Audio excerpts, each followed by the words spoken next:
अयोध्या का मिजाज अलबेला है। भगवान राम के मंदिर का लोकार्पण 22 दिन बाद होगा, लेकिन राजनीति के आंगन में कोलाहल अभी से शुरू हो गया। पटना में आरजेडी के विधायक पोस्टर लगा रहे हैं लालू प्रसाद, अपने नेता लालू प्रसाद यादव के घर के बाहर, और उस पोस्टर में ये बता रहे हैं कि मंदिर जो है वो गुलामी की मानसिकता का चिन्ह है। हम ये जान रहे, देश ये मान रहा कि मंदिर नहीं, जब वहां मंदिर नहीं बना था अयोध्या में, तो जो कुछ स्ट्रक्चर वहां था वो गुलामी का प्रतीक था। वो हमारे लिए अपमानजनक स्थिति थी, दासत्व का प्रतीक था, आक्रांता की विजय का प्रतीक था।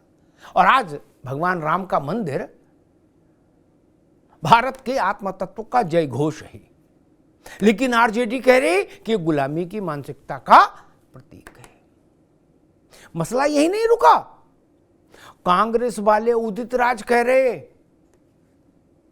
कि 500 साल बाद, मंदिर को 500 साढ़े 500 साल हुए ना संघर्ष में, तब बन रहा, तो वही समय बता रहे उदित राज।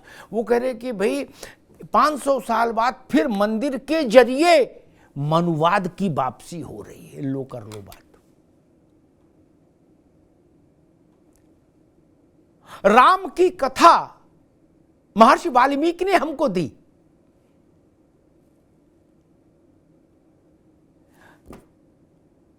राम का मर्म बड़े बड़े तपस्वी नहीं जान पाए। हजारों वर्ष तपस्या करने वाले ब्राह्मण कुल में उत्पन्न तेजस्वी तपस्वी नहीं जान पाए। किसने जाना, और जिसने जाना उसने पहुंचा पकड़ लिया नारायण का। कौन था वो केवट था, निषाद राज, जिसने कहा मर्म तुम्हार आज मैं जानूं, कि मैं तुम्हारा मर्म जान गया, बाकी को गोली देना मुझे नहीं, मैं जान गया आप कौन हो। राम के पूरे रामत्व की यात्रा में जो उनके सहयोगी थे वो कौन थे, और उस राम के मंदिर को कांग्रेस कह रही है कि मनुवाद की वापसी है। ये छटपटाहट क्यों है, ये कोलाहल क्यों है?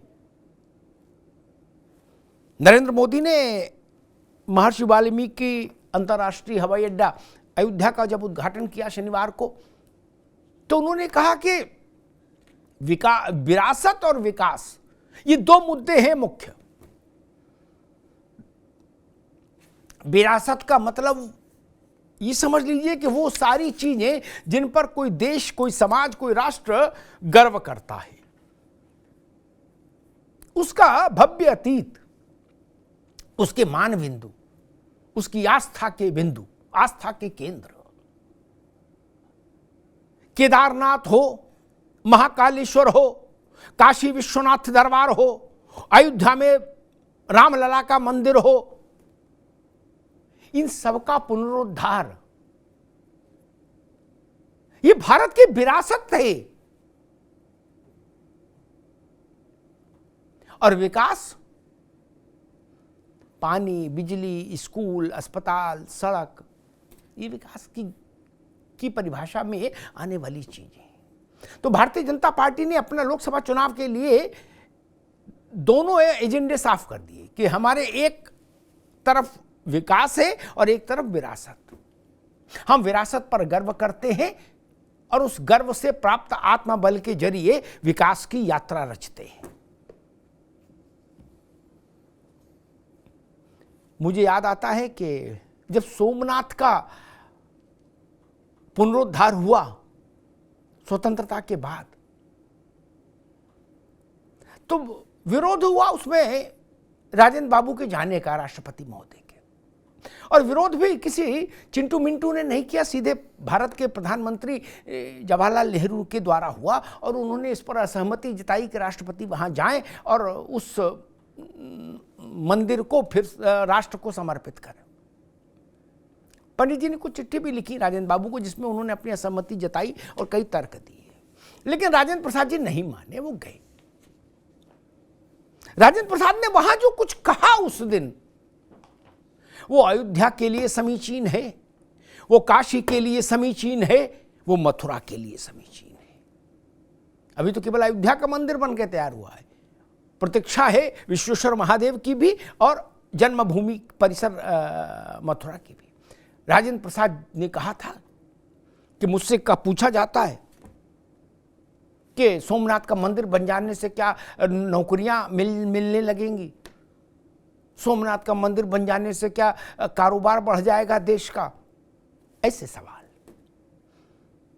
उन्होंने कहा नहीं, ऐसा कुछ नहीं होगा, लेकिन सोमनाथ के पुनरुद्धार से देश अपनी हीनता ग्रंथि से मुक्ति पाएगा, देश अपने आत्मबल को पहचानेगा, अपने आत्मतत्व को पहचानेगा, अपनी शक्ति पर भरोसा करने लायक बनेगा। इसलिए सोमनाथ का पुनरुद्धार जरूरी है, क्योंकि टूटे मन से, आहत मन से, अपमानित मन से कोई बड़ा लक्ष्य नहीं साधा जा सकता। वही बात मैं अयोध्या के लिए कहता हूं। अयोध्या इसलिए जरूरी था, अन्यथा मंदिर तो बहुत हैं। कुछ बीघा जमीन और किसी एक मंदिर के लिए 500 550 वर्ष तक संघर्ष नहीं चला देश में। लेकिन अब विपक्षी दलों ने अलग अलग सुर छेड़ा है। आरजेडी को लग रहा है कि ये गुलामी का रास्ता है, तो कांग्रेस को लग रहा है कि मनवाद की वापसी है। और इस सब के बीच में भाजपा ने कहा कि हमारा एजेंडा है विरासत और विकास। इस पर हमारे साथियों ने एक रिपोर्ट तैयार की, उस रिपोर्ट को देखिए, फिर मेहमानों से आपका परिचय कराएंगे और फिर इस अयोध्या पर मचे कोहराम को समझने की कोशिश करेंगे कि इसके पीछे की सियासत क्या है।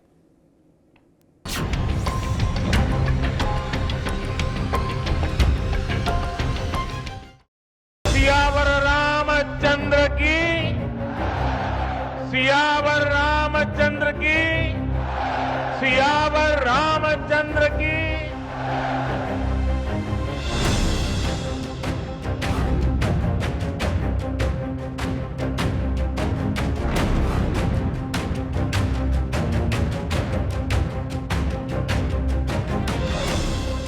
दुनिया में कोई भी देश हो, अगर उसे विकास की नई ऊंचाई पर पहुंचना है तो उसे अपनी विरासत को संभालना ही होगा। आज पक्का घर सिर्फ रामलला को ही नहीं, बल्कि पक्का घर देश के 4 करोड़ गरीबों को भी मिला है। लो जी, तय हो गया 2024 का चुनावी एजेंडा और तय हो गई सियासी तस्वीर। अयोध्या के मंच से पीएम मोदी ने विरासत और विकास वाले कैनवास पर जो तस्वीर उकेरी है, उसने जता दिया कि 2024 में क्या होगा चुनाव का एजेंडा। दुनिया में कोई भी देश हो, अगर उसे विकास की नई ऊंचाई पर पहुंचना है तो उसे अपनी विरासत को संभालना ही होगा। हमारी विरासत हमें प्रेरणा देती है, हमें सही मार्ग दिखाती है। इसलिए आज का भारत पुरातन और नूतन दोनों को आत्मसात करते हुए आगे बढ़ रहा है। विरासत और विकास के पहलुओं में जहां राम मंदिर का मुद्दा है, तो वहीं एयरपोर्ट से लेकर पीएम आवास और दूसरी योजनाओं का दांव है। यानी राम मंदिर के साथ साथ गरीब का घर बनाने की बात कहना, हिंदुत्व के साथ साथ सबका साथ और सबका विकास वाला ये वो संदेश है जो 2024 में खूब शोर करेगा। एक समय था जब यही अयोध्या में रामलला टेंट में विराजमान थे। आज पक्का घर सिर्फ रामलला को ही नहीं, बल्कि पक्का घर देश के 4 करोड़ गरीबों को भी मिला है। आज भारत अपने तीर्थों को भी संवार रहा है, तो वहीं डिजिटल टेक्नोलॉजी की दुनिया में भी हमारा देश छाया हुआ है। आज भारत काशी विश्वनाथ धाम के पुनर्निर्माण के साथ ही देश में 30,000 से ज्यादा पंचायत भवन भी बनवा रहा है। ये पीएम मोदी की वो सियासी शैली है जो विपक्ष के हर दांव को कुंद करने का काम करती है। नए भारत के इस प्लान पर पार्टी ने भी काम शुरू कर दिया है। तरह तरह के कैंपेन चलाने की प्लानिंग है। उत्साह और उमंग ये के हम जीतेंगे 24 का भी रण। और अभी आपने देखा आदरणीय प्रधानमंत्री जी 30 दिसंबर को अयोध्या धाम पहुंचे थे। पहले अयोध्या की जो इंफ्रास्ट्रक्चर था ना, वहां की सड़कें, एक सिंगल रेल लाइन जाती थी, वहां भी ट्रेन कभी कभी जाती थी। अब देखिए वहां पे चारों ओर से 4 लेन की कनेक्टिविटी हमने दे दी है। केवल बाहर से ही नहीं, अयोध्या के अंदर भी आपको 4 लेन और 6 लेन की सड़कें मिलेंगी।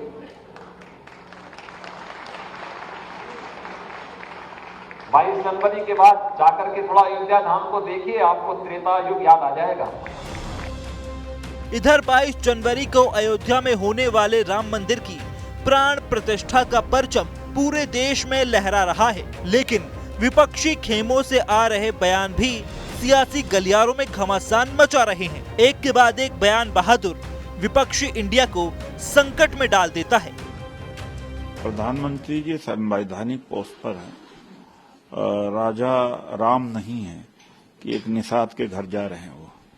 तो चारों तरफ अभी भी देखिए सोशल मीडिया में और जितना टेलीविजन है और बीजेपी के तमाम कार्यकर्ताओं के सोशल पोस्ट पर कि निषाद के घर गए।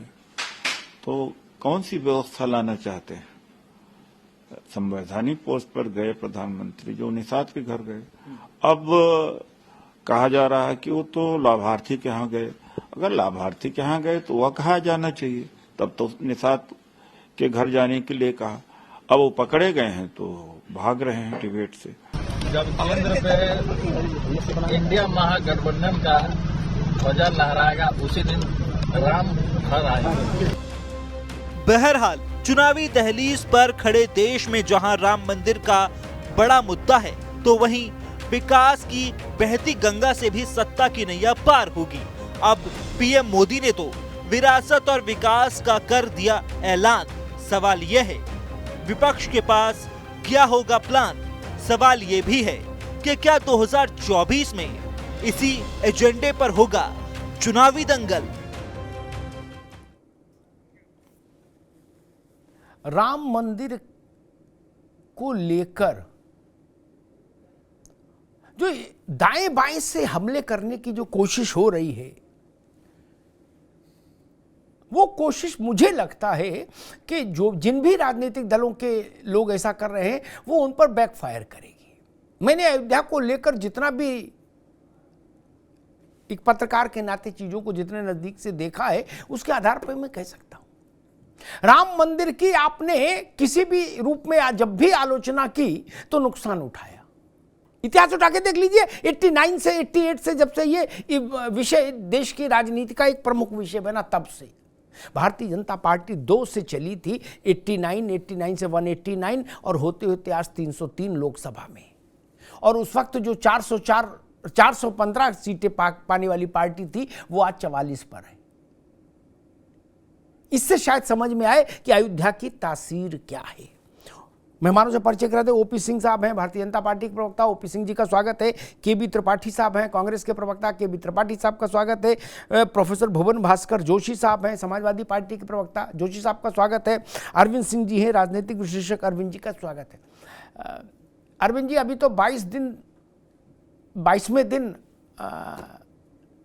प्राण प्रतिष्ठा समारोह है रामलला के नूतन विग्रह का। लेकिन उससे पहले दौरे पड़ना शुरू हो गए। इसलिए पहले मैं, अब तो मिर्गी का उन्मूलन हो गया, कहीं मिर्गी का ज्यादा असर नहीं, पहले तो बहुत होता था मिर्गी का दौरा, लेकिन मिर्गी का दौरा अब अयोध्या को लेकर मुझे दिख रहा है राजनीतिक घरों में। तेज प्रताप कह रहे कि जी राम नहीं घर आ रहे अभी कोई। बोले क्यों? बोले तब आएंगे जब इंडिया गठबंधन सरकार बनाएगा केंद्र में। लो कर लो बात। उन्हें राम को बांध दिया इंडिया गठबंधन की मोटर की डिक्की में। गजब कर रहे, गजब गजब खिलाड़ी हैं। एक दूसरे बया बहादुर हैं, वो कह रहे गुलामी की मानसिकता है राम मंदिर, और पोस्टर कहां चिपकाया? लालू जी के गेट पे। बोलो सियावर रामचंद्र की जय। और त्रिपाठी जी की पार्टी के पढ़े लिखे नेता हैं, दलितों के प्रवक्ता हैं उदित राज जी, वो कह रहे कि मुझे 500 साल बाद मनवाद की आहट मिल रही है। बताइए अरविंद जी, मुझे ऐसा लगता है कि कुछ लोग हो सकता है इसमें विपक्ष की आलोचना में शक्ति लगाएं, लेकिन मैं इसको थोड़े दूसरे ढंग से पूछना चाहता हूं आपसे। फिर क्या ये जो आत्मघाती दस्ते हैं विपक्ष के आंगन में, क्या ये तय करके आए हैं कि चुनाव से पहले ही विपक्ष का बोरिया बिस्तर बांध देंगे? ऐसी परिस्थिति पैदा करना चाहते हैं देश में? मैं इनको आत्मघाती दस्ता कहूंगा। पार्टियां भले अभी ना माने आत्मघाती दस्ता, चुनाव के बाद मान जाएंगी कि ऐसा बोलने वाले दरअसल आत्मघाती दस्ता थे। अरविंद जी देखिए अमिताभ जी, गोस्वामी तुलसीदास की एक चौपाई है कि जाको प्रभु दारुण दुख दीन्हा, ताकि मति पहले हर लीन्हा। भारतीय जनता पार्टी को फ़ायदा पहुंचाने के लिए इससे बड़ी बात क्या हो सकती है कि राष्ट्रीय जनता दल के लोग और बाकी विपक्ष के लोग खुद ही पोस्टर लगाएं और उसमें लिखें कि मंदिर गुलामी का प्रतीक है। ये आपने सही शब्द यूज़ किया, ये आत्मघाती दस्ता ही है विपक्ष का, और इसका असर नहीं होता या कम हो जाता यदि विपक्ष के जो सुप्रीम लीडर हैं वो इसका खंडन करते कि इसका हम खंडन करते हैं और ये हमारे पार्टी का आधिकारिक पोस्टर नहीं है। लेकिन अब तेज प्रताप की बात का कौन खंडन करेगा? जो खंडन करे उसको वो मारपीट के बाहर नहीं कर देंगे पार्टी से? तेज प्रताप जी जो बोलते हैं उनको उस बोलने का खुद का मतलब पता नहीं रहता है, तो खंडन मंडन से कोई मतलब नहीं होता है। तेज प्रताप के बात का कोई मतलब नहीं है, लेकिन तेजस्वी यादव जो मौन है इस बात का तो मतलब है, और उनके मौन का ये मतलब समझा जाएगा कि राष्ट्रीय जनता दल का स्टैंड है कि मंदिर जो है गुलामी के दास्ता का प्रतीक है। अब बताइए ये कोई मूर्ख ही इस तरह के भाषा का प्रयोग कर सकता है? और सोचना चाहिए विपक्ष को कि राम सबके हैं, राम केवल भारतीय जनता पार्टी के नहीं है, और बाबर आक्रमणकारी था, वो बाबर किसी का नहीं था। तो गुलामी की जो मानसिकता है उसकी दूर होना चाहिए, और गुलामी के प्रतीक को भी दूर किया जाना चाहिए। विश्व में जो भी राष्ट्र स्वतंत्र हुए हैं, पहला काम उन्होंने ये किया है कि गुलामी के प्रतीकों को हटाया है। यदि कांग्रेस में सद्बुद्धि होती तो जिस तरह से सोमनाथ में मंदिर का निर्माण हुआ और राजेंद्र बाबू वहां गए, उस तरह से कांग्रेस भी पहल करती राम जन्मभूमि पे राम मंदिर के बनने में। लेकिन दुर्भाग्य से कांग्रेस का ये, अमिताभ जी मैं कहना चाहूँगा कि राम विरोध का ये कांग्रेस की तीसरी पीढ़ी है। पहले पंडित जवाहरलाल नेहरू जब मूर्तियाँ प्रकट हुई तो संतुलन खो दिया और गोविंद बल्लभ पंत जी को कहा कि ये कैसे हो गया, इसको हटना चाहिए। ये डॉक्यूमेंटेड है, कहने की मैं अपने तरफ से नहीं कह रहा हूँ। गोविंद बल्लभ पंत जी ने कहा कि ऐसा होना संभव नहीं है, मूर्तियाँ नहीं हटाई जा सकती है। और उसके बाद जब सोनिया जी के नेतृत्व में यूपीए गवर्नमेंट थी तो राम काल्पनिक हो गए, राम का अस्तित्व ही नहीं था। और इस समय भी कांग्रेस के नेतृत्व में, चाहे वो मल्लिकार्जुन खड़गे जी के सुपुत्र प्रियांक खड़गे हों या इनके गठबंधन दल के बाकी नेता हों, हिंदुत्व के विरोध में, राम के विरोध में और सनातन के विरोध में लगातार बयान दे रहे हैं। मुझे लगता है कि बीजेपी नुकसान इनको जितना पहुंचाए उससे ज़्यादा ये खुद का नुकसान अपने कृतित्व के द्वारा पहुंचा रहे हैं। त्रिपाठी जी, ये जो बात मैं कह रहा है कोई विलक्षण बात नहीं कह रहा, ये तो गांव देहात में हर आदमी को मालूम है।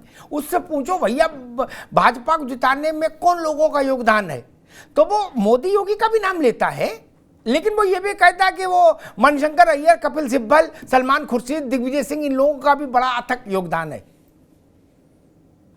उसी परंपरा को आगे, ये मैं अपनी तरफ से नहीं कह रहा, ये तो सब जानते हैं, कोई नई बात तो नहीं कह रहा। तो आपके यहाँ जो नई खेप आई है, जैसे नया आलू आता है मंडी में आत्मघातियों की अयोध्या पर, उसमें उदित राज लीड कर रहे हैं। क्या मतलब सब लोग तय कर लिए हो कि नहीं चुनाव से पहले घोर माठा कर देना है?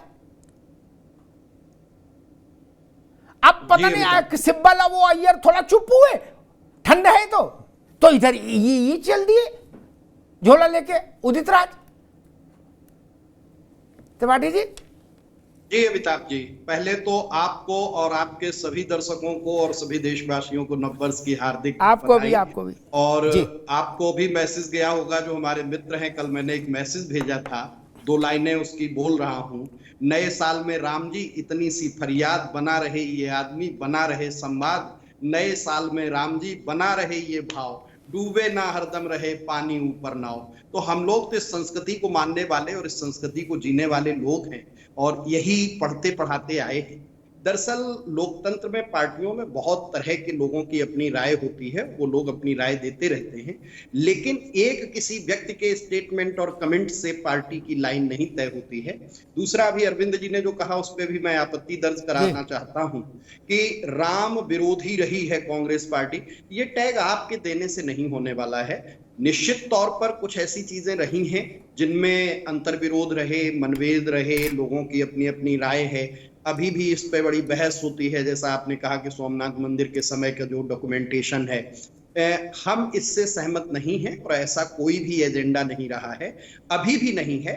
और अभी भी इंडिया गठबंधन में इस पे बात हो रही, जो बड़े नेता है उनकी किसी की ऐसी राय नहीं। हाँ, ये आपत्ति जरूर है कि आज जैसे गंगा जल एक बात बताओ त्रिपाठी जी, एक मिनट, तेज प्रताप छोटे नेता है, कोई बोल के देखो, फिर अभी इंडिया गठबंधन का सब हाल पता लग जाएगा। रायता पटना में बिखरा बिखरा घूमेगा। तेज प्रताप बोल रहे हैं, वो छोटे हैं, वो तो लालू जी के आत्मज है। तेज प्रताप ने मंदिर के लिए नहीं बोला है, उन्होंने ये कहा है कि अभी नहीं, रामलला तो सच्चे अर्थों में तभी आएंगे जो राम राज्य की कल्पना है। क्या भारतीय जनता पार्टी में अभी गेल सेल तेल रेल बेच के नहीं थके थे जो आज राम और राम मंदिर और राम की आस्था को बेच रहे हैं? अच्छा चलिए ठीक है, मैं तो त्रिपाठी जी ठीक आप भाई त्रिपाठी जी ठीक, आपको मेरी अनंत शुभकामनाएं। आप उदित राज, कपिल सिब्बल, मनशंकर अय्यर, दिग्विजय सिंह, सलमान खुर्शीद, ऐसे लोगों को रोज अक्षत रोली से अब पूजित करो। कमल के फूलों की, अरे कमल की तो नहीं पहनाओगे आप, गुलाब के फूलों की माला पहनाओ, बेला चमेली गजरे लगाओ, मेरी सेहत पर क्या फर्क। जैसे अभी तक परिणाम देख रहे हो, आगे भी देखोगे, जान लो मेरी बात कभी गलत नहीं निकलती। मालिक आप जानते हो, इतना तो देश की नब्ज समझ ना आई गई, पूरा देश घूम घूम के। हमको कांग्रेसी भी मिलता है, भाजपाई भी मिलता, सपाई भी मिलता, बसपाई भी मिलता है। आपसे मन की बात नहीं कहता, मुझसे कहता है। भाजपा का आदमी मिलता है, वो भाजपा की आलोचना मुझसे करता है। कांग्रेस वाला मिलता है, वो बताता है कांग्रेस में क्या गलत हो रहा है। सपाई मिलता है, वो बताता है अखिलेश यादव क्या गलत कर रहे हैं, क्या सही कर रहे हैं। अखिलेश यादव से थोड़ा कहने जाएगा, इसलिए मैं अंदाज थोड़ा ठीक लगा पाता हूं। खैर, आपको इतना उदार मन आपका, मैं उस पर मोहित हूं। वर्ष के प्रथम दिन कि आप कह रहे हो कि नहीं, हमें ये घर के भीतर विस्फोट करने वाले लोग भी मंजूर हैं, जो बार बार घर गिरा देते हैं, ये भी मंजूर हैं, लेकिन हम लोकतंत्र की मशाल थामे चलेंगे। तो मेरा प्रणाम आपको, कांग्रेस को। न घर रहेगा न मशाल रहेगी तो क्या थामिएगा, ये तो देखो। अरे घर मशाल कुछ बनी रहे तब ना थामेंगे। जोशी साहब, हम तो सोच रहे थे एकता होगी। हमने पहले सुना था 31 दिसंबर की तारीख बताई गई कि जैसे लिख लो अग्निहोत्री जी, 31 दिसंबर को सारी सीटें फाइनल कर देंगे हम लोग देश में बंटवारे की। 31 दिसंबर को पता लगा, अभी तो कुछ पता ही नहीं लग रहा। अभी तो धतेरे की मची, महाराष्ट्र से लेके और बिहार तक। अभी सीट फीट के बोले कुछ नहीं, अभी तो तू में चल रही है। क्या? तो अच्छा तो हो नहीं रहा, और इस बीच में ये लंगड़ और लगा दिया। ये सब बातें कि आप लोग कभी शीर्ष स्तर पर चर्चा नहीं करते हो कि ये बातें क्यों देश में फैला की जा रही हैं, कि मनुवाद आ रहा है, राम मंदिर बन रहा है तो मनुवाद फैल रहा है, मंदिर गुलामी की का प्रतीक है, दास्ता का प्रतीक है। इसके बाद वोट मांगना, फिर मतलब फिर तो जोशी जी टीवी पर बोलना सरल, लेकिन वोट मांगने में तो हमको मालूम है क्योंकि हम भी भारत में रहते हैं। क्या शरीर सुरक्षित रहे वोट मांगने वाले का इतने बहुत है, वोट कहां मिलना नहीं। जब ये कहोगे कि मंदिर गुलामी का प्रतीक है और फिर कहोगे कि इंडिया गठबंधन को वोट दीजिए और हम देश में एक अच्छा शासन देना चाहते हैं, तो कैसे बात बनेगी जोशी जी? अमिताभ जी, सबसे पहले तो आपको, आपके सारे हमारे जितने पैनलिस्ट साथी हैं, आपके चैनल के सभी कर्मचारियों को, सभी हेड को मेरा नववर्ष का वंदन, अभिनंदन, और आप सबका आशीर्वाद मुझे मिलता रहेगा पूरे साल। आप तो मेरे बड़े भाई भी हो, तो मुझे आपका आशीर्वाद की विशेष आवश्यकता है जी। अब अमिताभ जी, यहाँ से शुरू करूंगा कि जब गठबंधन का रूप आ जाएगा आपको भी पता चलेगा। अभी तो केवल मेरे पे जो सिंपल जिम्मेदारी है वो समाजवादी पार्टी का स्टैंड बनाने के है, क्योंकि मैंने आपको कई बार बोला है कि मैं सबसे कनिष्ठ कार्यकर्ता हूं पार्टी का, मैं इसी भाव से रहता हूं। तो मैं समाजवादी पार्टी का स्टैंड तो क्लियर करने में हूं। राष्ट्रीय जनता दल के प्रवक्ता भी है, कांग्रेस के प्रवक्ता भी, वो लोग अपने बारे में बताएं, लेकिन मैं समाजवादी पार्टी का स्टैंड आपको बिल्कुल क्लियर करता हूं। देखिए, पहले तो राम के निमंत्रण पे आपका सवाल होगा, निश्चित तौर पर आपका सवाल इसी विषय से होगा। मैं आपको बहुत क्लियर कर दूं, जब मैं बाल्यकाल से गीत को सुन पा रहा था और उस गीत के जो भाव थे उसको बार बार मैंने दोबारा, जब आपने चर्चा चलाई तो उसको बार बार सुनने का काम करा, और वो गीत और भजन था वो, चलो बुलावा आया है माता ने बुलाया। मैंने फिर दोबारा चर्चा के बाद उस गाने को और भजन को सुनने का काम करा, तो उसमें कहीं भी नहीं लिखा था कि बुलावा भारतीय जनता पार्टी से आएगा या बुलावा ट्रस्ट से आएगा। जब माता का बुलावा आएगा तो किसकी हिम्मत रुक जाएगी? सब जाएंगे। राम का जब बुलावा आएगा तो कौन रुक सकता है किसी में हिम्मत? सब जाएंगे। तो निश्चित तौर पर हम लोग बाहर से ही जाएंगे। माननीय अखिलेश यादव जी ने कहने का काम करा, माननीय डिम्पल यादव जी ने कहने का काम करा, माननीय शिवपाल चाचा जी ने कहने का काम करा।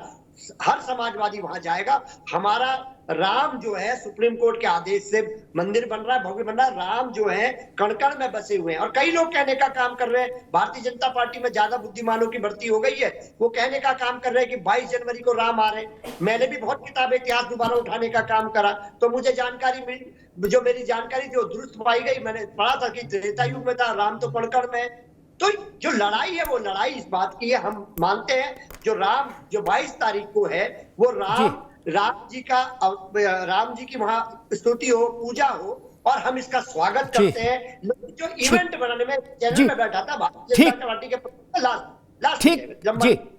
भारतीय जनता पार्टी का प्रवक्ता साथी कह रहे थे ये इवेंट को पूरा विश्व देखेगा। ये लड़ाई इसी बात की है अमिताभ जी। ये इवेंट हमारे लिए उत्सव है, देश का उत्सव है, ये विश्व का उत्सव है, ये हमारे संस्कृति, हमारे पुरातन का एक धरोहर है, उसका उत्सव है। ये इवेंट नहीं हो सकता जिसे भारतीय जनता पार्टी कहते हैं। ठीक, लास्ट विषय जी जोशी जी, अभी एक मिनट रुक जाओ, अभी रुक जाओ, फिर आएंगे, दोबारा में आएंगे आपके पास। जोशी जी ने बड़ी अच्छी अच्छी बातें कही साल के पहले दिन। ओम प्रकाश जी आ रहा हूं पास, लेकिन मैं एक विनम्र बात कह के कहूंगा, उनके हित की बात है। और भाई देखो, तुलसीदास जी कह गए कि सचिव मित्र और गुरु को भयवश चुप नहीं रहना चाहिए। मैं आपका मित्र हूं इसलिए कहूंगा जरूर, क्या आपकी बातें वजन नहीं पैदा करती, उनमें विश्वसनीयता का पुट कैसे आए? वोट तभी मिलेगा, वोट अच्छा बोलने से नहीं मिलता, जनता उसको अच्छा माने तब मिलता है, वरना अच्छा भाषण तो कोई भी दे सकता है। मान लो निहायत लफंगा किस्म का आदमी हो, अच्छा भाषण देना जानता हो तो थोड़ी वोट मिल जाएगा। 4 किताबें पढ़ लो गुलशन नंदा की तो अच्छा बोलने लगे तो उससे क्या फर्क पड़ता? वो नहीं। मैं एक बात कहूं, सब बार बार कह रहे, त्रिपाठी जी भी मेरी इस बात से सहमत होंगे, मेरे मित्र हैं, विद्वान हैं, कि भाई हर आदमी छत पर खड़ा होकर कह रहा है ये भाजपाइयों का मंदिर नहीं है, भाजपाइयों का मंदिर नहीं है, राम हमारे हैं, राम सबके। Okay okay okay, cool down, Ram सबके हैं, एक्सेप्टेड। फिर हर आदमी ये भी कह रहा है छत पर दूसरा वाक्य कि बुलावा आएगा तो कौन माई का लाल रोक लेगा हमको? यस, कोई नहीं रोक सकता। माई का लाल क्या क्या, पिता का लाल भी नहीं रोक सकता, किसी का लाल नहीं रोक सकता, और लाल क्या पीला भी नहीं रोक सकता, काला भी नहीं रोक सकता। ओके, लेकिन एक बहुत विनम्र बात कहता हूं, बहुत विनम्र बात। लोग गांव में ननको पूछ रहा कि मंदिर आज बन रहा है, 22 को मंदिर खुलेगा। रामलला तो सदियों से वहां है भैया, और 49 के बाद से तो पूजा अर्चना चल रही, राग भोग आरती चल रहा, सुप्रीम कोर्ट के आदेश से भारत सरकार की ट्रेजरी से पैसा सैंक्शन हो रहा था उनके भोग के लिए। तो जो बताया अभी जोशी जी ने कि चलो बुलावा आया है, माता ने बुलाया है, शेरा वाली जो गाना आया था सिनेमा में, वो उन्होंने बताया। तो ननकू ये पूछ रहा है,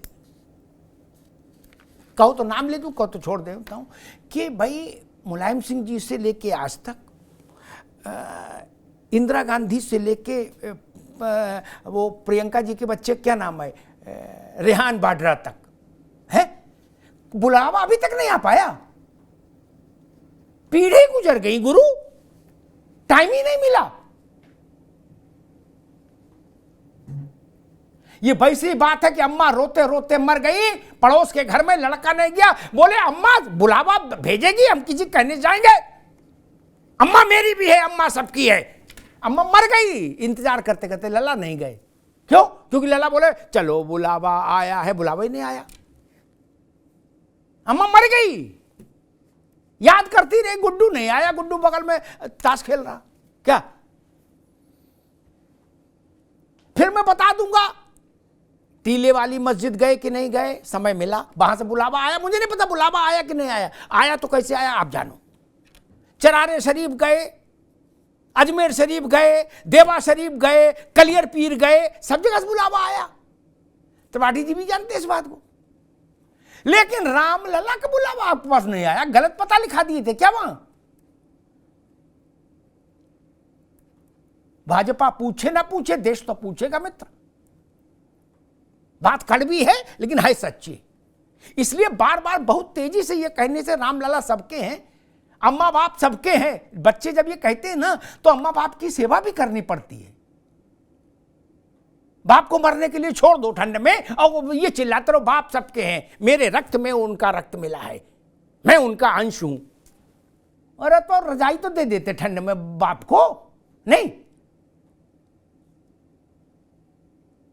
त्रिपाठी जी की पार्टी तो शासकों की पार्टी रही है। मुझे कष्ट होता है आत्मिक। आपकी पार्टी तो स्वाभाविक शासकों की पार्टी रही। आपको कभी इस बात पर आंख में आंसू आया कि त्रिपाल की रस्सी बदलने के लिए कमिश्नर की के यहां इजलास में अर्जी लगती थी? केवल एक बार 56 भोग की परमिशन थी कोर्ट से राम को।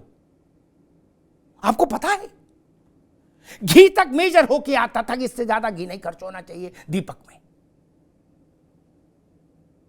7 जोड़ी कपड़े कुल साल में, फट जाए तो भी वही पहनो रामलला के लिए। कभी कांग्रेस ने इस पर सवाल उठाया देश में?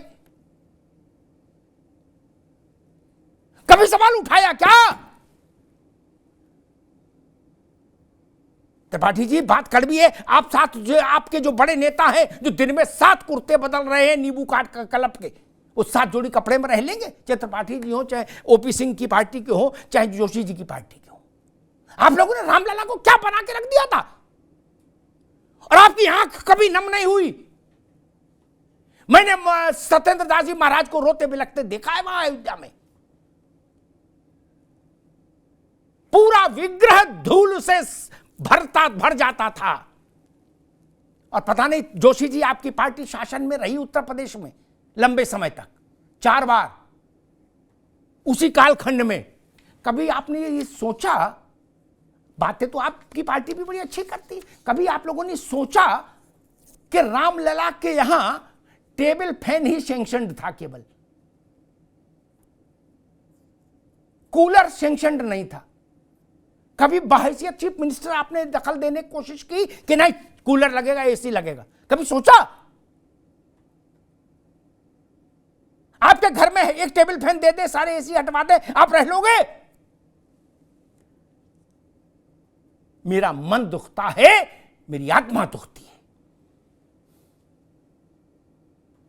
आप लोगों के बाथरूम में भी एसी लगा है। रामलला के दरबार में एक टेबल फैन सैंक्शन था, एक टेबल फैन सैंक्शन था सिर्फ। और आप लोग के तो राम सबके। ओपी सिंह जी, विषय ये कि आपने अपने लोग क्या सब पार्टियों में व्यवस्थित कर रखे हैं और उनका रिमोट खुद ले लिया। बोले हम बताएंगे बच्चा कब क्या खेल करना है। क्योंकि मैं सोचता हूं कोई बुद्धिमान आदमी अपना नुकसान इतना ज्यादा कैसे कर सकता है कि जब पूरे देश विश्व में राम राम हो रहा हो, राम में हो रहा हो, तब कोई बागड़ बिल्ला खड़ा होकर कह देगा कि जब हमारी सरकार शपथ लेगी तो राम आएंगे। What nonsense. या कोई आदमी खड़ा होकर कह देगा गुलामी की मानसिकता या मनवाद। कई बार मुझे लगता है कि ये आपके अदृश्य मित्र हैं, नहीं? जी अफ्ताब जी, सबसे पहले आपको और आपके सारे दर्शकों को नव वर्ष की बहुत बहुत बधाई। आपको भी भगवान। आपके डिबेट के दो पार्ट थे जी। एक पार्ट था कि विकास और विरासत की साझा ताकत से भारत 21वीं सदी में आगे जाएगा, ऐसा 30 दिसंबर को इस देश के लोकप्रिय और यशस्वी प्रधानमंत्री मोदी जी ने कहा। सवाल इस बात का नहीं है कि मोदी जी ने कहा इसलिए बड़ा महत्वपूर्ण था। सवाल इस बात का उठता है कि उस शब्द पर ध्यान दीजिए अफ्ताब जी कि विकास और विरासत, ये सोचने वाली बात है। और मैं ये बात, ठीक है, बड़ी जरूरी तो रोज डिबेट हो रहा है, जो आपका पार्ट 1 है वो बड़ा महत्वपूर्ण है। मैं इस तरह से कह रहा हूं कि 30 दिसंबर अयोध्या में विकास का जो है उत्सव का दिन था, विकास के उत्सव का, और 22 जनवरी को अयोध्या में परंपरा और विरासत के उत्सव का दृश्य। अच्छी बात। बहुत से लोगों के बात समझ में नहीं आएगी कि 30 दिसंबर 22 जनवरी विकास और विरासत क्या है। मैं इस तरह से कह रहा हूं कि 30 दिसंबर को 16,000 करोड़ की 46 महत्वपूर्ण परियोजनाओं का शिलान्यास और लोकार्पण हुआ। पूरा देश नहीं, दुनिया ने देखा कि किस प्रकार से अंतरराष्ट्रीय हवाई अड्डे का लोकार्पण हुआ और किस प्रकार दुनिया के सबसे बड़े रेलवे स्टेशन का हुआ। और दुनिया ने उस दिन दृश्य भी देखा कि अयोध्या में 4 लेन और 6 लेन की सड़कें चमचमाती हुई। और दुनिया ने यह भी देखा कि विरासत में मंदिर का स्वरूप क्या है, और मंदिर क्या ही नहीं, उस रामायण काल के पात्रों का दृश्य क्या है। और मैं एक बात कहना चाहता हूं, क्योंकि ये बड़ा महत्वपूर्ण पार्ट है अफ्ताब जी, कि जहां एक तरफ भगवान राम फटे टेंट से भव्य दिव्य नव्य मंदिर में आए, वहीं इस देश के 4 करोड़ गरीबों को भी पक्के मकान मिले।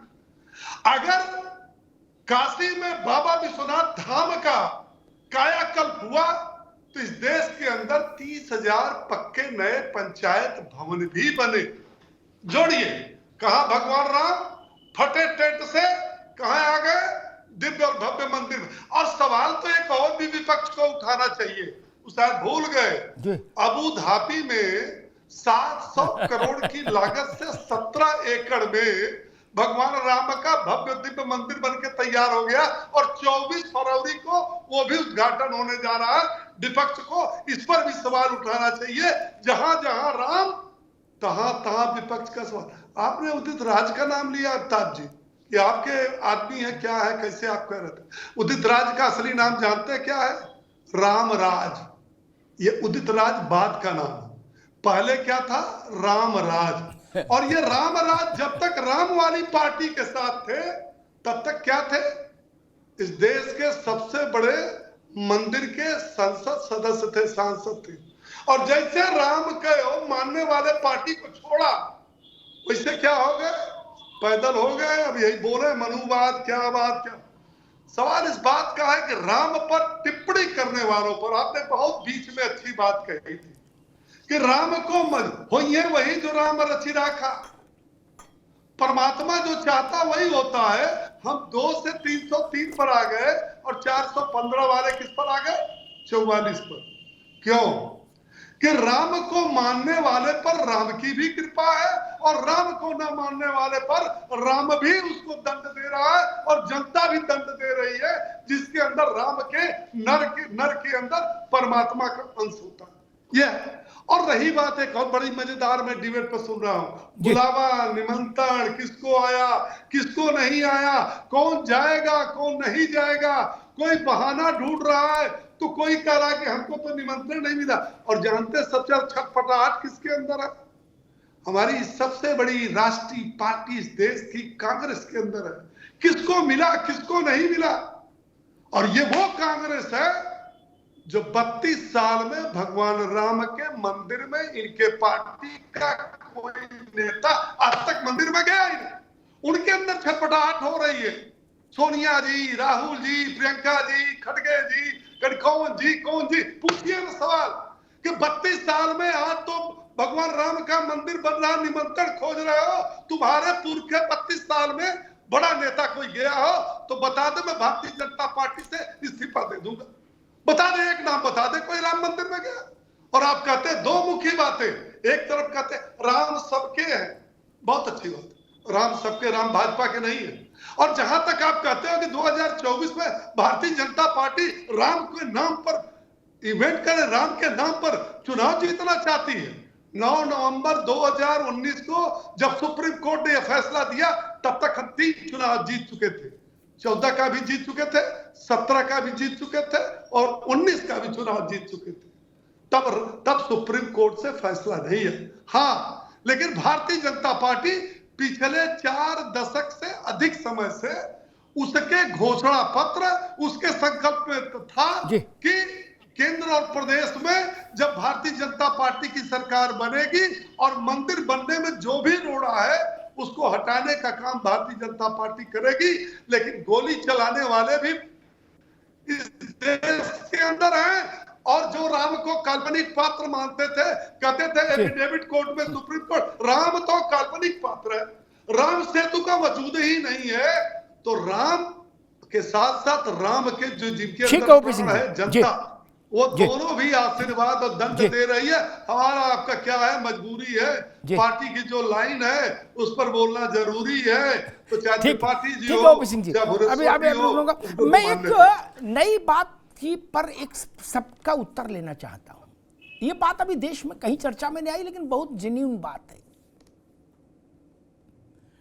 अरविंद जी, विवाद ये था कि मस्जिद को हटाकर वहां राम का भव्य मंदिर बनेगा कि नहीं बनेगा, इस पर तो विवाद था और ये विवाद न्यायिक परिक्षेत्र में था, ये भी तय है, ठीक, उसकी एक मर्यादा है न्याय की।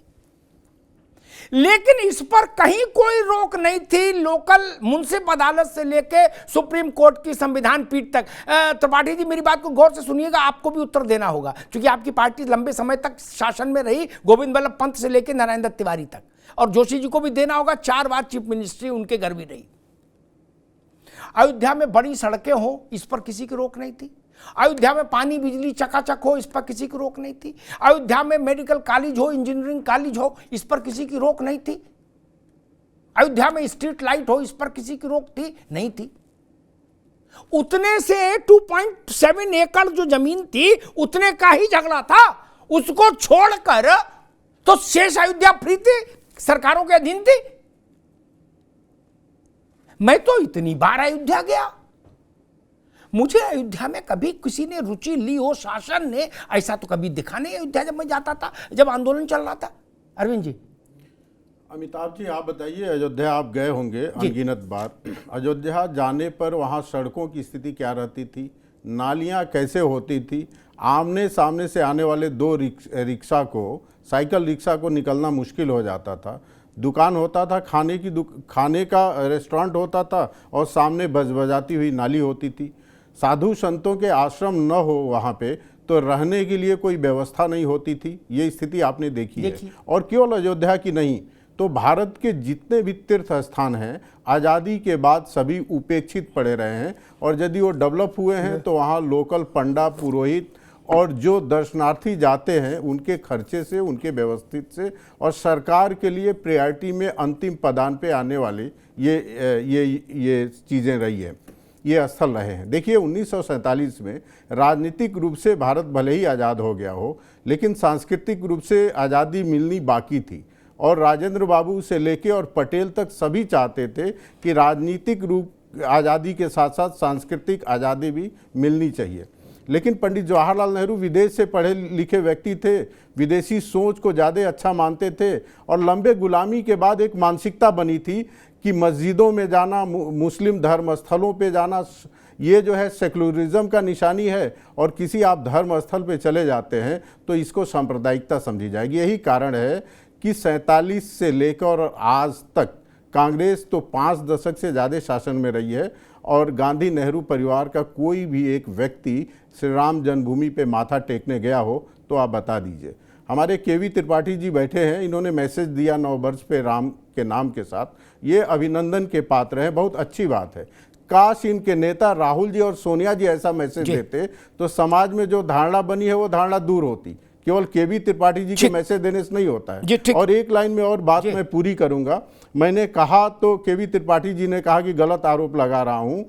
अमिताभ अग्निहोत्री जी, आप बताइए 1949 में जब मूर्तियां प्रकट हुई तो जवाहरलाल जी प्रधानमंत्री थे, गोविंद बल्लभ पंत जी मुख्यमंत्री थे, भगवान सहाय चीफ सेक्रेटरी होते थे और के नायर वहां जिलाधिकारी थे। जो पत्र व्यवहार हुआ है प्रधानमंत्री और मुख्यमंत्री के बीच में, जो सीएस ने जिलाधिकारी, सब डॉक्यूमेंटेड है। और नेहरू जी कदापि नहीं चाहते थे कि मूर्तियां वहां पे रहे, उनकी इच्छा थी कि मूर्तियां हटा दिया जाए। लोकतंत्र में और सेकुलरिज्म वाले शासन में मूर्तियां कैसे प्रकट हो सकती है? ये ऐतिहासिक डॉक्यूमेंट है, इससे मुंह नहीं मोड़ा जा सकता है। तो मैंने जो कहा कि आप विरोध में रहे हैं तो रहें, ये अच्छी बात है। और नहीं तो आप कहना चाहते हैं कि राम मंदिर के हक में रहें तो आप कहिए कि आपके शासनकाल में रामलला प्रकट हुए 1949 में। आप कहिए कि आपके शासनकाल में जब राजीव गांधी जी प्रधानमंत्री थे तो ताला खोला गया। आप कहिए कि आपके शासनकाल में शिलान्यास हुआ और आप कहिए कि जब आपका प्रधानमंत्री था तो गुलामी का प्रतीक ध्वस्त किया गया। ये बातें आपको कहनी होगी, लेकिन आप कहने से डरते हैं कि कहेंगे तो अल्पसंख्यक का वोट हमारे हाथ से निकल जाएगा। तो जिस चीज का आप नहीं दावा करते हैं उसका श्रेय जनता आपको कैसे देगी? केवी त्रिपाठी जी, ठीक आप बताइए। जोशी जी, वही विनम्र सवाल। मुलायम सिंह जी पहली बार चीफ मिनिस्टर बने और उससे लेके अखिलेश जी तक हैं, 4 बार चीफ मिनिस्ट्री रही उस घर में। सड़कें बड़ी बनवा सकते थे, सुंदर बनवा सकते थे, इंफ्रास्ट्रक्चरल डेवलपमेंट करा सकते थे, नहीं स्कूल कॉलेज अस्पताल बनवा सकते थे, नहीं, उनमें कोई रोक नहीं थी। सारा झगड़ा 2.77 एकड़ का था, उसको छोड़ दो, छोड़ो, वो तो राम जी के ऊपर छोड़ दिया, जब राम जी चाहेंगे तो हो जाएगा। बाकी काम तो मुख्यमंत्रियों को करना चाहिए था। नहीं, जब राम सबके थे तो अदालत का फैसला आता, लेकिन बड़ी अयोध्या भव्य हो जाए इसमें तो कोई माई का लाल रोक नहीं सकता था। जोशी जी, क्लियर करना चाहता हूं, प्रधानमंत्री जब हो जाते हैं तो भारतीय जनता पार्टी के प्रधानमंत्री जितने पहले बैठे, आप बैठे, सभी के प्रधानमंत्री ये। और माननीय प्रधानमंत्री जी अयोध्या आ रहे हैं, हमें बड़ा नहीं, मैंने दूसरा सवाल पूछा, आप कहां प्रधानमंत्री फंस गए? सर और विषय भी देने जरूरी होते हैं, ऐसा नहीं करिए अमिताभ जी, गलत जी। मैं 1 मिनट में समेट दूंगा आपके क्वेश्चन में, लेकिन विपक्षियों को थोड़ी मैं वॉकओवर दे दूंगा। कैसी बात कर रहे हैं? जी, बिल्कुल जी, मैं कच्चा खिलाड़ी नहीं रहा। मैं आपको बताना चाहता हूँ, प्रधानमंत्री जी अबू धाबी जा रहे हैं, बहुत स्वागत है और बड़े देश के लिए गर्व की बात है। मैं कहना चाहता हूं हमारे प्रधानमंत्री जी मणिपुर भी चले जाते, उन बेटियों के आंसू पूछ के आ जाते और एयरपोर्ट का देने का काम कर रहे हैं। बहुत स्वागत का योग्य कदम है, मैं इसका भव्य स्वागत करता हूं। समाजवादी पार्टी की ऑफिशियल लाइन बताता हूं, समाजवादी पार्टी भव्य स्वागत करती है कि एयरपोर्ट मिलने जा रहा है अयोध्या को। मैं पूछना चाहता हूं, 140 करोड़ लोगों की भावना है कि उस औद्योगिक मित्र की बुरी नजर उस एयरपोर्ट को ना लग जाए, उसको बुरी एयरपोर्ट को उस नजर से बचाने की भी आवश्यकता है। और जमीन घोटाले की बात अयोध्या से छुपी नहीं है, किन किन के नाम आए ये सामने हमारे साथ। मेरे ख्याल से जोशी जी, अब समय कम है, आप मेरे ख्याल से इस बात का उत्तर दे दिया जाए कि अगर अयोध्या में बड़ी सड़कें, अच्छी सड़कें, अच्छे भवन, प्लांट वे में सिटी का डेवलपमेंट, अस्पताल, school, medical college, engineering college खोलते तो कोई रोक सकता था? मैं आपको बहुत जिम्मेदारी से संक्षेप का उत्तर, फिर मैं तुम्हारी बात जाऊंगा। बिल्कुल 2020 के स्टाइल से आपको बताना चाहता हूँ, वहां पर तहसील बनाने का काम माननीय हमारी सरकार वहां का निकलवा लीजिएगा। ये उत्तर ठीक नहीं, तहसील जिला बनाने से कुछ नहीं होता महाराज। तहसील जिला तो कागज पे बनते हैं, उनसे क्या होता है? अरे आप अयोध्या दूर से देखे हो, प्रभु माफ करना, मैं 84-85 से अयोध्या जा रहा हूं, वहां फैक्स नहीं मिलता था भेजने के लिए, फैजाबाद आना पड़ता। अरे रुको महाराज, हमको बख्शो, हम अयोध्या आंखों देखा, आप हमको बता रहे, हमको गूगल में देख के अयोध्या जानते हैं। छोड़ो त्रिपाठी जी, मान लो गोविंद बल्लभ पंत से लेकर नरेंद्र तिवारी तक ये कर लेते कि भाई हमको नोएडा जैसा बनाना है अयोध्या को, तो कोई माई के लाल रोक लेता? नहीं, वो विवाद वाली जगह छोड़ रखते, जब अदालत फैसला देगी तब, और जो देगी सो माना जाएगा, खत्म बात। लेकिन बाकी अयोध्या तो चकाचक बना सकते थे, फव्वारा झरना सब लगे होते, जहां आदमी जाए कहे आनंद आ गया, वैकुंठ। नहीं भाई साहब, बात कड़वी है, शर्मनाक है, लेकिन कह दूं मैं भी अपने ढंग का अलवेला आदमी हूं। अयोध्या के बंदर तक मैंने कुपोषित देखे, वो दौर मैंने देखा। मंदिरों में दिया बाती का स्थिति नहीं दी थी, मैंने देखा मित्र, डूब मरे सब। कहते राम सबके हैं, ये वो देश था जिसमें राम सबके थे। एक टूटा टेबल फैन, 3 टांग का स्टूल, उस पर एक टेबल फैन रखा था रामलला के सामने। त्रिपाठी जी। जी अमिताभ जी, निश्चित तौर पर सभी सरकारों की जिम्मेदारी है कि जैसी अयोध्या है वैसे ही पूरा देश भी अगर जो चकाचौंध रहे और विकास की गंगा बहे तो किसको उस पर आपत्ति होगी। लेकिन ऐसा भी आरोप बिल्कुल ठीक नहीं है कि अयोध्या के लिए कुछ हुआ ही नहीं है। जिस तरह से काम हुआ, देश को जो विकास की गति दी, वो हमारी पार्टी ने दी है, और निश्चित तौर पर इसका श्रेय देना पड़ेगा, सभी को देना पड़ेगा। कांग्रेस नहीं, अयोध्या में कोई श्रेय नहीं देना होगा, कतई कांग्रेस को कोई श्रेय नहीं, माइनस में नंबर देने होंगे, दे दूंगा कांग्रेस को अयोध्या को लेके। मैंने श्रेय तो छोड़ ही दीजिए, मैं बड़ा विचित्र आदमी हूं त्रिपाठी जी, माइनस में नंबर दूंगा। अयोध्या में कुछ नहीं था, अचानक कुछ नहीं किया भाई, अयोध्या को नक्शे पे ही मोदी जी ले आए, ये भी कह दिया जाए तो क्या? ये थेथरई है, ये थेथरई त्रिपाठी जी, ये थेथरई है।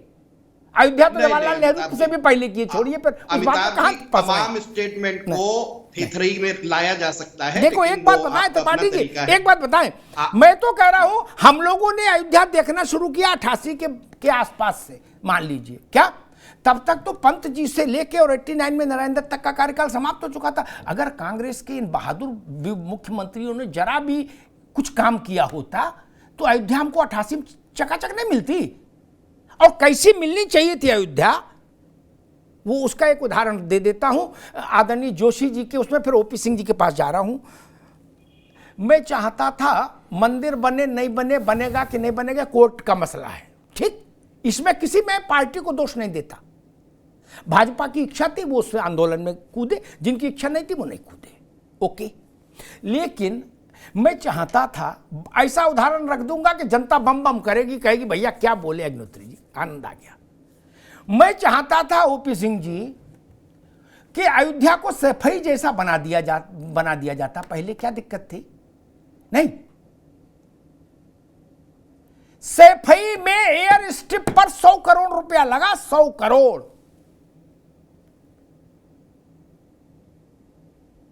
वहां कौन से जहाज उतर रहे हैं? वो रणनीतिक क्षेत्र है भारत का, औद्योगिक क्षेत्र है भारत का। किनके जहाज जा रहे हैं वहां, मुझे बताओ। वहां की सड़कें 4 लेन, 4 लेन, 8 लेन, कौन सी लेन आ रहे, छोड़ो, ऐसा लगता है पेरिस हांगकांग की सड़कें हैं, झमाझम गाड़ी मक्खन से जा रही है।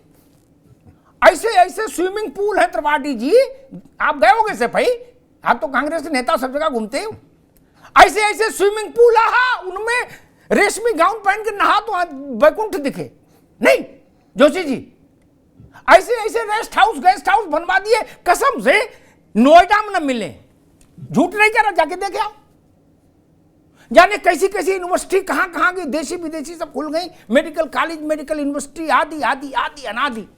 हमारा निवेदन ये था, हमारे रामलला जो आप सबके हमसे ज्यादा हैं, उनके इलाके को भी ऐसा कर देते तो कोई बुरी बात कही दी मैंने, नाराजगी है क्या? जैसा बादलपुर किया, ओपी सिंह जी आपको बता रहा हूं, जैसा बहन जी ने बादलपुर को संवारा, समाजवाद ने सफाई को संवारा, ऐसा अयोध्या को क्यों नहीं संवारा? मेरा सिर्फ विनम्र प्रश्न ये है। ओपी सिंह जी। सैफई जी, अवतार जी, आप तो सब जानते हैं, चाहे बादलपुर हो चाहे सैफई हो, जो विकास हुआ हो, हाँ, लेकिन एक कष्ट होता है भारतीय जनता पार्टी के प्रवक्ता के नाते नहीं, लेकिन इस देश के एक नागरिक होने के, इस प्रदेश का नागरिक होने के, एक हिंदू होने के दो कष्ट है उसको। एक कष्ट मुझे, देखिए अभी डिबेट का विषय तो आपका खत्म होने वाला है, 2 विषय। एक विषय ये कि दुनिया में, उत्तर प्रदेश नहीं, देश नहीं, दुनिया में मेरा ज्ञानवर्धक के एक सवाल मैंने किया था कि 31 साल में कोई कांग्रेस का बड़ा नेता गया हो राम मंदिर में तो कृपया बता दें, अगर गया हो तो जो कहिए मैं बाजी हाथ में। अब दूसरा सवाल करने जा रहा हूं, डिबेट बहुत हो चुका। दुनिया में जितने भी धर्म हैं, एक हिंदू धर्म एक ऐसा धर्म है जिसमें हिंदू देवी देवताओं, हिंदू धर्म की जितनी बखिया उधेड़नी, जितना गाली देना हो, जितना शब्द कहना कर दो, कोई माई कलाल इस धरती पर पैदा नहीं कि दूसरे धर्म के किसी कुरान, किसी अल्लाह, किसी ग्रंथ, किसी किताब के बारे में, किसी उनके बारे में, सूफी सत्य के बारे में एक शब्द कहा हो। नहीं कहा, खाली हिंदू धर्म और हिंदू ही गाली दे रहा। एक का नाम मत लिए, सैकड़ों। एक कष्ट मुझे ये है। दूसरा कष्ट ये है कि हम भाजपा प्रवक्ता छोड़ दीजिए, मैं हिंदू हूं, प्रवक्ता रहूंगा नहीं रहूंगा, हिंदू हूं, त्रिपाठी जी हिंदू हैं, भुवनेश्वर जी हिंदू हैं। समाजवादी पार्टी की सरकारें रही 4 बार जी। कब्रिस्तान, प्रदेश में कब्रिस्तान की दीवारों पर प्रत्येक वर्ष 300 करोड़ रुपया खर्च होता था। काश समाजवादी पार्टी, काश बसपा पार्टी, काश जो है कांग्रेस पार्टी, करोड़ों, 120 करोड़ हिंदुओं के आस्था का केंद्र, जहां 15 करोड़ आदमी प्रतिवर्ष काशी धाम में दर्शन करने जा रहा है, ऑन रिकॉर्ड बात कर रहा हूं, 13 से 15 करोड़। अब जो है 3000 करोड़, 300 करोड़ अगर किसी सरकार ने खर्च किया हो, हम भी हिंदू हैं, हमारे जो है मथुरा पर, हमारे अयोध्या पर, हमारे जो है क्या कहते हैं कि जो है चित्रकूट पर, हमारे उस पर, तो क्या हो जाता। आज आप ये देखिए कि अगर विश्व का सबसे बड़ा ये आध्यात्मिक और धार्मिक केंद्र बना है तो विश्व का सबसे बड़ा पर्यटन केंद्र भी बना है। क्या इससे आर्थिक उन्नति नहीं होगी? आज बनारस की आर्थिक उन्नति हो रही है कि नहीं हो रही है? आज जो है अयोध्या की आर्थिक उन्नति का सवाल ये उठ रहा है कि साहब वहां के लोगों ने तो ये कहा कि जहां दिन भर में 500 की बिक्री होना मुश्किल था, आज हम शाम को 5000 रुपया, 6000 रुपया, छोटा दुकानदार, मैं टीवी पर सुन रहा था, जो बाइट ले रहे थे। अब बताइए, अब आपको कैसा लग रहा है? कैसा आप पहले दिन भर में 400-500, तो आर्थिक उन्नति भी हुआ। और आप ये देखिए कि 120 करोड़, 140 करोड़ आबादी है, 80% हम है, तो 120 करोड़ के हिंदुओं के आस्था का केंद्र का मजाक उड़ा रहा। कोई कहता था इसको पुस्तकालय बनवा दो, कोई कहता था शौचालय बनवा दो, कोई कहता था मेडिकल कॉलेज खोल दो, कोई कहता था पिकनिक स्पॉट बना दो।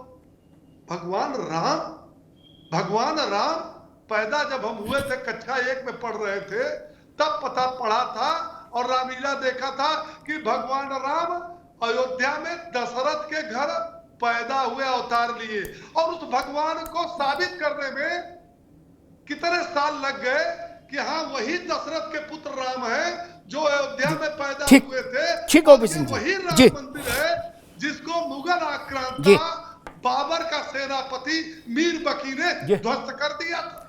आज काशी का मुकदमा चल रहा है कोर्ट में ना, चल रहा है, कहां से शिवलिंग। तो हम समझते हैं कि ये भाषण देने का विषय नहीं है, लेकिन हम भी हिंदू हैं और हम हिंदू के तरीके से हिंदू की बात सोच सकते हैं। बिल्कुल ठीक बात है जी, ठीक बात, हमें रुकना होगा, ठीक बात, ठीक। मैं एक प्रैक्टिकल बात कहता हूं, क्या नहीं हुआ, मेरी बात से हृदय से जोशी साहब सहमत होंगे और मेरे भाई त्रिपाठी जी भी सहमत होंगे। शायद 15 या 16 में मैं कन्नौज गया एक समारोह में, जोशी साहब, डिंपल जी कब सांसद थी वहां से, अगर मैं सही याद कर रहा हूं, तो एक कार्यक्रम था, मुझे भी बुलाया गया भाषण देने के लिए। जब भाषण हो गया तो हमने कभी दिल्ली जाने के लिए कोई रास्ता बताओ सही। मेरे दिमाग में कन्नौज का चित्र दूसरा था क्योंकि मैं उस इलाके का ही था। तो वहाँ के एक डीएम एसडीएम टाइप के अधिकारी आए मेरे पास, बोले सर आप कहाँ? मैंने कहा मैं यमुना एक्सप्रेस वे पकड़ना चाहता हूँ, वहाँ से निकल जाऊँ। जोशी साहब बता रहा हूँ मैं क्या अयोध्या में चाहता था जो आपने नहीं किया, जिसके अपराधी आप हैं। मैं अपराधी शब्द का इस्तेमाल कर रहा हूँ कांग्रेस के लिए भी, आपके लिए भी, बसपा के लिए भी। उन्होंने कहा कि एक हमारा ये पुलिस का इंस्पेक्टर आपको वहां तक छोड़ देगा, एक गुप्त टाइप का रास्ता बताया, बोले सड़क है, इससे आप चले जाइए सीधे सटासट। और बोले भाई साहब का इस सड़क की विशेषता ये है कि आप एक ग्लास वो उस पर रख लीजिएगा डैशबोर्ड पर, पानी नहीं छलकेगा, ये एक्सप्रेसवे तक निकल आएगी। मैंने कहा कन्नौज में? बोले यस, मैं इसी से जाएंगे। मैंने अपने ड्राइवर से कहा चल भैया आगे आगे दरोगा जी जीप लेके आओ हमको वहां तक। वहां आबादी नहीं थी दोनों तरफ, लेकिन बोर्ड ऐसे लगे थे बिल्कुल नीले चमक रहे, लगे हांगकांग पेरिस में है क्या, आबादी तो नहीं थी। उन्होंने कहा रिस्क, मैंने रिस्क मुझे भगवान, मैं तो भगवान का बंदा हूं, मुझे काहे की रिस्क, मुझे चोर चक्के किसी डरने लगता भैया क्या। तो बोले फिर आप चले जाओ जब आप आत्मघात मतलब बलिदानी है तो। मैंने मेरा लूटेगा भी क्या जब मेरे पास कुछ है ही नहीं। जोशी जी वो रास्ता सीधे निकला। मैंने एक जगह रुका, थोड़ा वो आबादी का इलाका टच किया, तो मैंने रोको चाय तो पी ले। तो मैंने लोगों से पूछा कि ये गुप्त रास्ता क्यों बना? बोले इसलिए बना, ये कन्नौज और सैफई को सीधा जोड़ता है। क्या इसमें ट्रैफिक का झंझट नहीं होता है? कभी आने जाने का मन हो तो फिर ट्रैफिक में जाएंगे क्या, इसलिए एक रास्ता ही नया बनवा दिया। क्या जोशी जी, सियावर रामचंद्र की जय। मैं तो देख के आया, मैं किताब की बातें नहीं कहता। ऐसा अयोध्या में नहीं बनवाया आप लोग, हमको बस इस बात की नाराजगी है। हम लोग धक्के खाते थे अयोध्या में, है रिक्शे से जाए तो रिक्शा पलट जाए तो हाथ पैर टूट जाए, ऐसे ऐसे ऐसे गड्ढे, क्या अधूल इतनी जिसका कोई लेना देना नहीं। जो त्रिपाठी जी आपसे भी यही नाराजगी है, बहन जी वाले हैं नहीं, उनसे भी वही नाराजगी मेरी। मैं कहां कह रहा पेरिस बना देते, मैं तो कह रहा जैसी सैफई बनाई, सत्यनारायण कथा में आता है ना कि जैसे भगवान ने इनकी सुनी वैसी सबकी सुने, मैं वैसे ही कह रहा हूं, वैसे ही बना देते अयोध्या। क्या मैं समाजवादी पार्टी की समर्थक हो जाता, कांग्रेस बना देती, कांग्रेस की समर्थक हो जाता। मंदिर छोड़ो वो तो कोर्ट का विषय है, नहीं बना। आपका भाव नहीं था, आपके प्राथमिकता में अयोध्या नहीं थी। और जो बात अभी ओपी सिंह कह रहे थे, इस पर किसी दिन बहस करूंगा।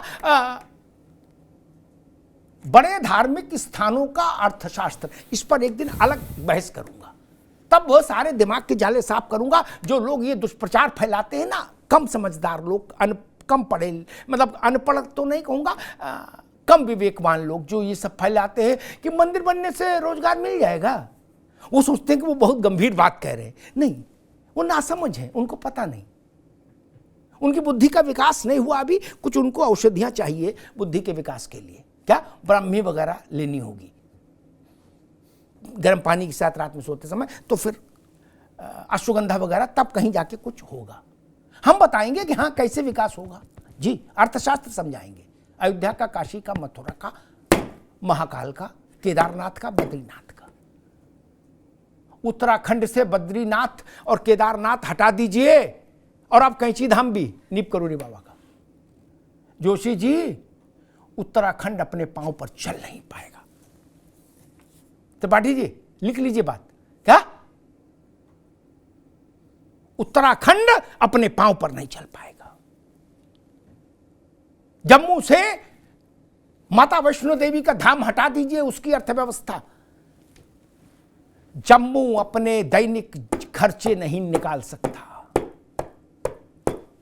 वो मूर्ख हैं जो ऐसा दुष्प्रचार फैलाते हैं कि मंदिर बनने से क्या होगा, फिर ऐसे मुस्कुराएंगे कि जैसे तुरुप का पत्ता ले आए हूं। आप ना समझिए, आपको पता ही नहीं, एबीसीडी नहीं पता अर्थशास्त्र की, आपको कुछ नहीं समझे भाई।